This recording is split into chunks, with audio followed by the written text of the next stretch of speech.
Mga kasama, magbigay-pugay tayo sa ating mahal na Haring Calixto at Reyna Abiana.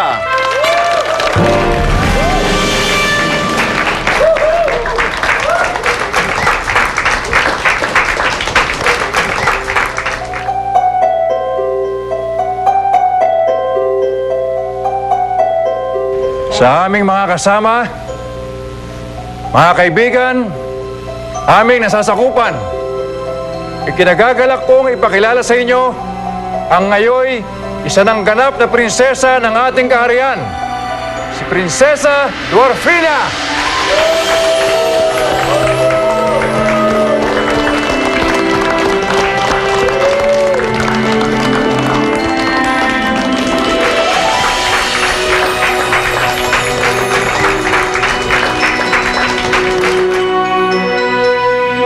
Bago natin ituloy ang kasiyahang ito, ay binibigyan ko ng karangalan ang isa sa inyo sa pag-abot ng unang regalo sa ating mahal na prinsesa sa kanyang kaarawan.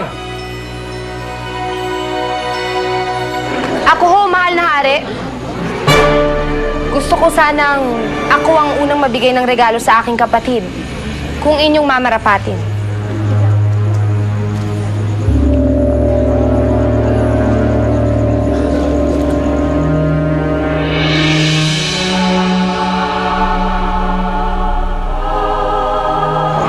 Kanina pa kita hinahanap.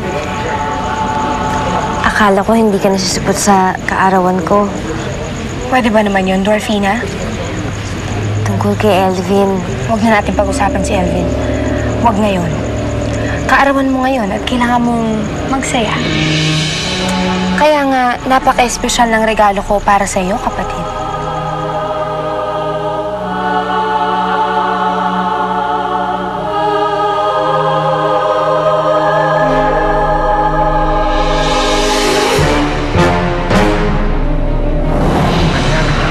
Pinapangamba natin. Nakita ni Dwarfina ang sarili niya sa salamin. May naglagay ng salamin sa regalo namin sa kanya. Sino? Nilako niyo ako na ba yung kailangan? Dwarfina, anak. Hindi Dwarfina pangalan ko! Ina! Delikado ang sitwasyon natin ngayon. Sa oras na malaman ng ating makasamahan na si Dwarfina ay hindi isang duwende, maraming lilitaw dyan na gusto ang kinin ang trono niyo ni Abiana. Wendy na, tulungan mo ko. Ikaw lang mapagkakatiwalaan ko. Meron akong ipapakilala sa'yo makakatulong. Sina Inang at Titang. Sila ang makakatulong sa'yo.